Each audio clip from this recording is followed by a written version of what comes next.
There he is, the greatest murderer of all time, according to Dr. Wade, my instructor at at Mississippi County Community College, and many others.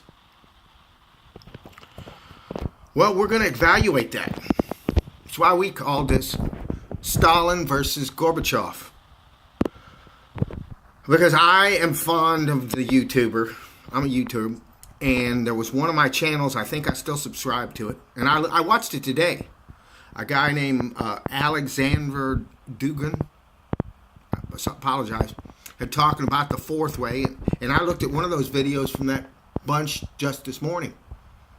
But he's called a great mass murderer. So I said, and I remember a professor, I was watching a lecture about Soviet Union a couple of months ago, and at the time I said 30 million people, that's a lot of people, and I looked it up, and so I'm going to show you the numbers. I saw the numbers at a different source, and I don't know if this is a good source. If I have a bad source, please direct me to a better source, and please tell me where I'm wrong.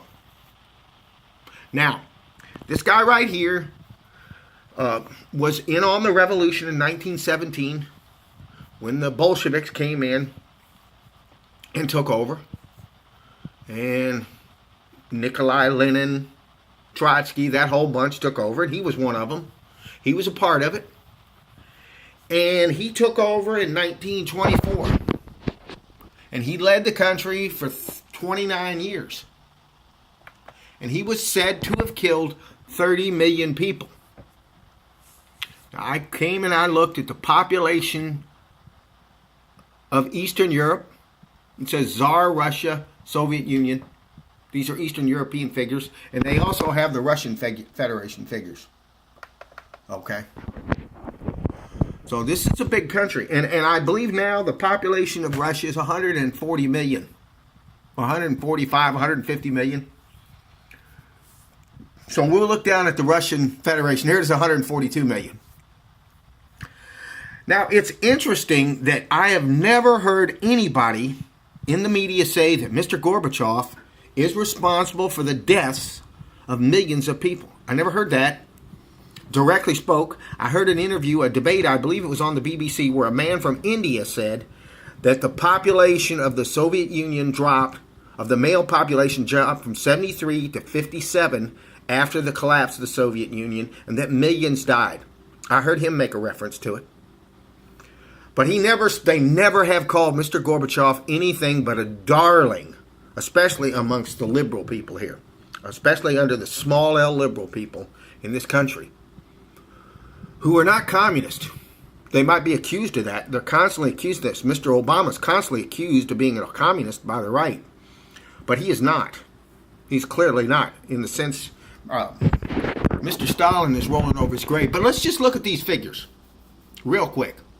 Okay, 1917, the population of the Tsarist Russia, was 185 million people. By 1926, that is a huge drop. 1940, almost 40 million people. Now, when I checked, Stalin didn't come around until 1924, so he didn't do that. He didn't do it. I mean, you can put that on Lenin, and I'm glad to, because I don't think that Lenin didn't do what Stalin did. Lenin killed a lot of people, but here, supposedly, as my buddy used to say, my buddy from Nebraska always say, supposedly, from here, in 1931 to 1939, there was supposedly is when all these people were supposed to have died. This is when this great purge was occurring, and Mr. Stalin was just out murdering farmers left and right and slaughtering people. And I'm sure that he did. You know, in the Ukraine, they hate him to this day because he starved out millions.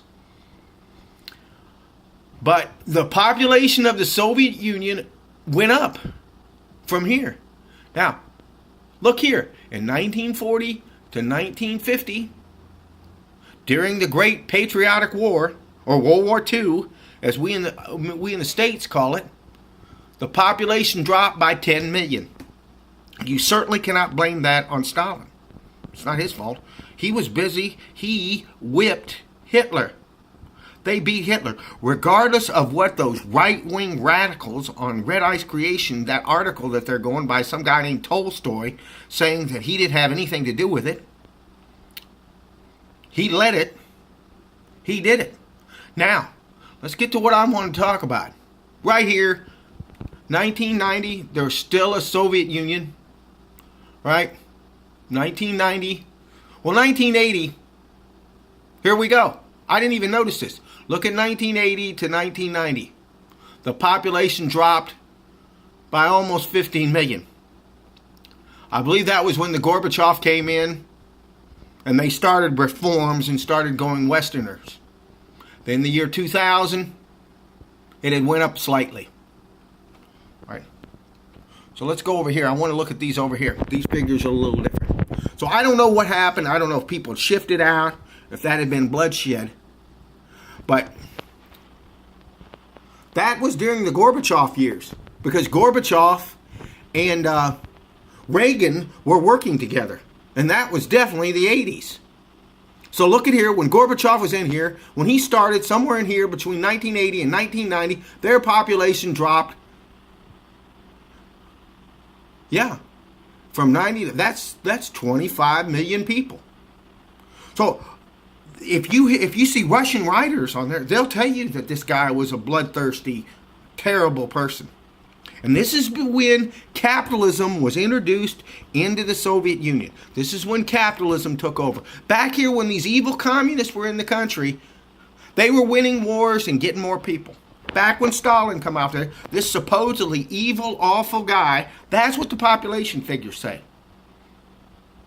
And they're drawing out here, same thing with the Russian Federation here. Same significance here. Well, here, in this one, the Russian Federation, their population went up. So I don't know what's going on here. So a lot of that stuff was conjecture. A lot of what I say is conjecture. I'm not sure. I just know now we've got 142 million. And way back here in 1990, their population was 148 million. So they've lost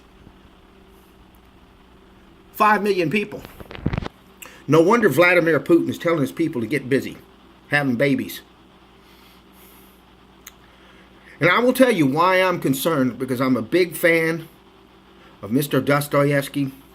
I'm a big fan of Mr. Tolstoy, even though I don't have all their beliefs. They're Eastern Orthodox type Christian people, but their writings are very beautiful. They're very spiritual people. And I hate for that country to be lost. And I hate for lies and distortions to be out there. But I don't see that Mr. Stalin killed all those people like he's accused of. I don't see that problem. When Mr. Stalin was in charge, I didn't hear about Muslim fundamentalism or any of this stuff. I didn't hear about all this. I didn't hear about 9-year-old kids working in factories like they have now. So I would just ask you to evaluate some of your beliefs and some of your stuff and start checking this out, okay? I'm not making any conclusions. If you have trouble with what I've said here, please point it out and give me some decent sources for where I can get this. Thank you.